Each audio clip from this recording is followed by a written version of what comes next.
श्री परमात्मा ने नमः। तो अन्यत्र शास्त्र में आया है कि स्वर्ग से जो आए हैं यहाँ उनमें क्या चिन्ह होता है। जो स्वर्ग से आए हैं और पुनः स्वर्ग को जाएंगे, और जो नरक से आए हैं और पुनः नरक को जाएंगे, उसमें क्या चिन्ह होता है। तो कहते हैं स्वर्गस्थितानाम इह जीवलोके चत्वारि चिन्हानि बसंती देहे। स्वर्गस्थित जो लोग हैं वह इस संसार में जो आते हैं उनमें उनके शरीर में 4 चिन्ह होता है। क्या तो दान प्रसंगो मधुरा च वाणी। एक तो वो दान प्रसंग माने दान करना जानते हैं, माने उदार भाव के होते हैं, दानी होते हैं। और मधुरा च वाणी, और मीठी वाणी बोलने वाले होते हैं। और देवार्चनम, वे जो है देवों की पूजा करते हैं, माने भगवान की पूजा पाठ आदि उनको करने की प्रवृत्ति होती है।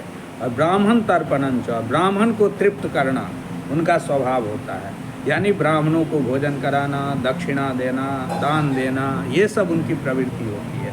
तो इस प्रकार से दान प्रसंगो, जिसमें दान करने की प्रवृत्ति हो, मधुरा चबानी, मीठी बात बोले, और देवार्चनम, जो देवता को पूजा पाठ आदि करे, और ब्राह्मण तर्पणंच, और ब्राह्मण को जो तृप्त आदि करे, तो उसको हम समझना चाहिए कि ये स्वर्ग से आया हुआ है और पुनः स्वर्ग को जाएगा। और जो नरक से आया है और नरक को ही जाएगा, उसके लिए कहा गया है कि अत्यंत कोपः कटुका च वाणी दरिद्रता च स्वजनेषु वैरम नीच प्रसंगो कुलहीन सेवा चिह्नानि देहे नरकस्थिताना। नरकस्थित जो व्यक्ति होता है, नरक से आया हुआ और पुनः नरक में जाने वाला, उनमें क्या गुण होता है। तो कहते हैं अत्यंत कोपः, वो बहुत क्रोधी होता है। कटुका च वाणी, और कटु वाणी बोलने वाला होता है।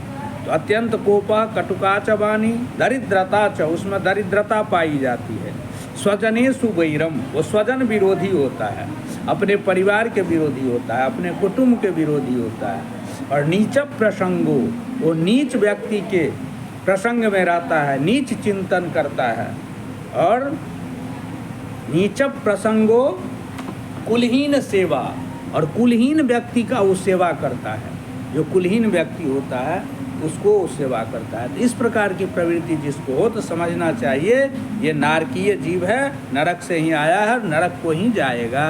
यानी एक तरह से उसको आसुरी संपद लेकर आया हुआ समझना चाहिए, और दैवी संपद वाले को समझना चाहिए जो दानव प्रसंगो, जो दानी हो, मधुरा चबानी, मधुर वाणी बोलने वाला हो, देवार्चनम, जो भगवान की पूजा पाठ आदि करने की प्रवृत्ति रखे, और ब्राह्मण तर्पणम च, ब्राह्मणों की पूजा और दान आदि की प्रवृत्ति रखे, तो समझना चाहिए ये दैवी संपदा लेकर आया है। और आश्री संप्रदा वाले अत्यंत कोपः कटुका चबानी दरिद्रता च स्वजनेषु वैरम नीच प्रसंगो कुलहीन सेवा, ये सब गुण जिसमें है उसको भी समझना चाहिए आसुरी संपदा लेकर आया है। तो ये अन्य शास्त्रों के अनुसार। अब गीता में भगवान कहते हैं कि ज्ञान किसको कहते हैं। भले ज्ञान हम समझ लेंगे, तो अज्ञान स्वतः उससे भिन्न जो है सब अज्ञान है। तो ज्ञान के विषय में भगवान क्या कहते हैं, 13वें अध्याय के 7 से लेकर 11 श्लोक में जो है वो ज्ञान के विषय में कहते हैं अमानित्वम अदम्भित्वम अहिंसा क्षांतिरार्जवम आचार्योपासनम शौचम स्थैर्यमात्म विनिग्रह इंद्रियार्थेषु वैराग्यम मनहंकार एव च जन्म मृत्यु जरा व्याधि दुख दोषानुदर्शनम अशक्तिरणभिष्वंग पुत्रदार गृहादिषु नित्यं च समचित्तत्वं निष्ठा निष्ठोपपत्तिषु मयि चानन्य योगेन भक्तिरव्यभिचारिणी विविक्त देश सेवित्वं भरतिर्जन संसदि अध्यात्म ज्ञान नित्यत्वं तत्व ज्ञानार्थ दर्शनम एतज ज्ञानमिति प्रोक्तम अज्ञानम जदतोन्यथा। कहते हैं ये सब ज्ञान के अंतर्गत होता है। हम जिसको ज्ञानी कहते हैं तो उसमें ये गुण होना चाहिए, तब वो ज्ञानी कहलाएंगे। इसलिए ज्ञान क्या है इसको समझना आवश्यक है। तो देखिए ज्ञान में अमानित्वम, जिसके पास अमानित्व हो। अमानित्व माने जो व्यक्ति अपने आप को सम्माननीय न समझे, जैसे तृणादपि सुनीचेना तरोड़पि सहिष्णुना अमानिना मान देना कीर्तनीय सदा हरि। चैतन्य महाप्रभु का सिद्धांत है। चैतन्य महाप्रभु कहते थे कि तृणादपि सुनीचेना, अपने आप को तृण माने खर, पतवार, उससे भी नीच समझना चाहिए। और तरोड़ोपि सहिष्णुना, वृक्ष से भी अधिक सहिष्णु माने सहनशील। और अमानिना, अपने आप को सबसे कम सम्माननीय और मान देना और दूसरे को अधिक सम्मान देते हुए कीर्तनीय सदा हरि, हमेशा भगवान का चिंतन करते रहना चाहिए। तो अमानित्व जो है, अपने आप को सम्माननीय नहीं समझना, अदम्भित्व और दम्भ नहीं करना, यानी हम जो हैं वही दिखाना, हम जो नहीं है उसको नहीं दिखाना चाहिए। और अहिंसा, हिंसा नहीं करनी चाहिए। शांति मन शांति, आर्जवम मन सरलता। और आचार्योपासनम, आचार्य की उपासना माने आचार्यों की सेवा। शौचम माने पवित्र रहना। स्थैर्य माने स्थिर रहना। आत्मविनिग्रह, आत्मनियंत्रण रखना।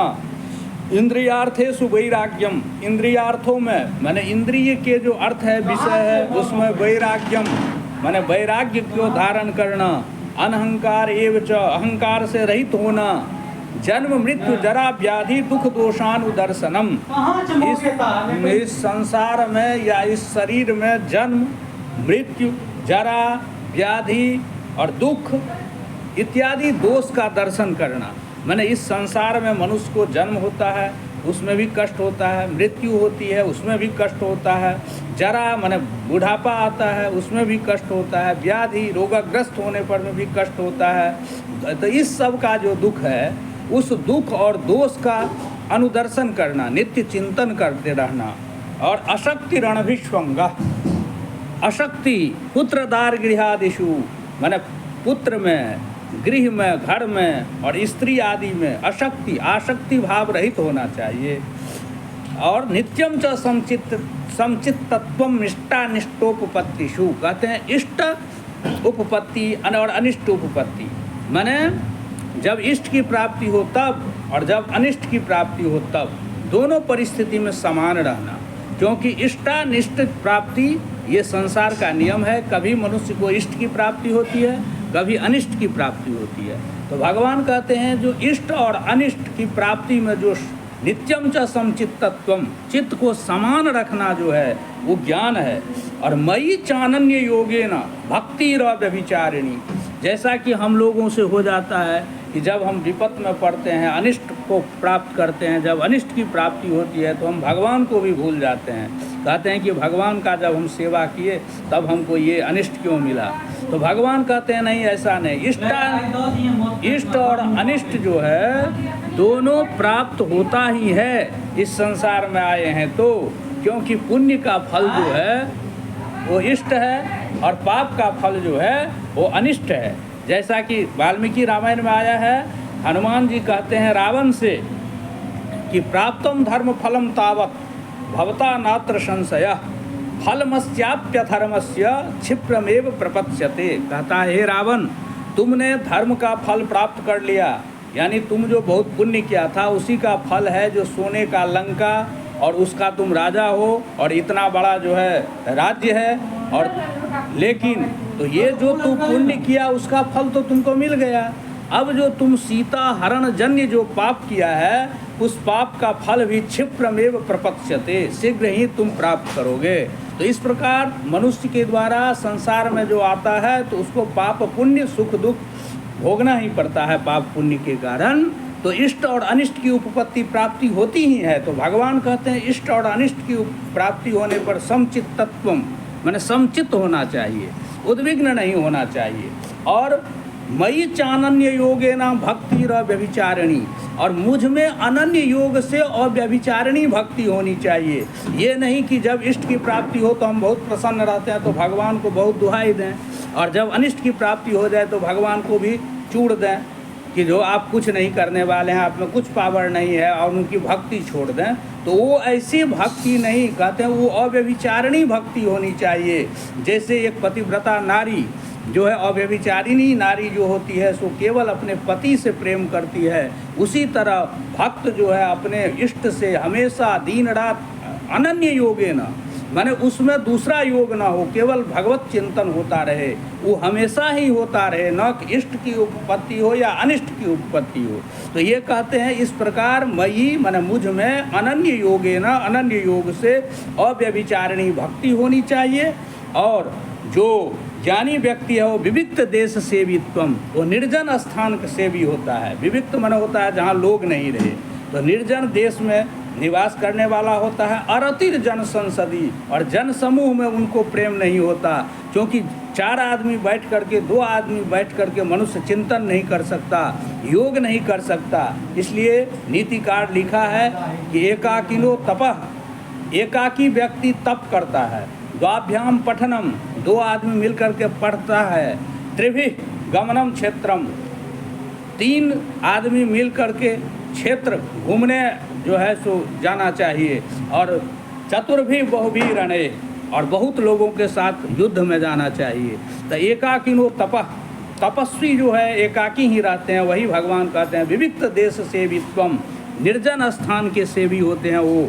और अरतिर जन संसदी, जन समूह में उनको प्रेम नहीं होता, जो ऐसे होते हैं। और कैसे हो, अध्यात्म ज्ञान नित्यत्वम, हमेशा अध्यात्म ज्ञान में रहते हैं, आत्म ज्ञान में रहते हैं। और तत्व ज्ञानार्थ दर्शनम, तत्व ज्ञान का जो अर्थ है उसका वो दर्शन करते रहते हैं। तो ये तत् ज्ञान माने ये ज्ञान है।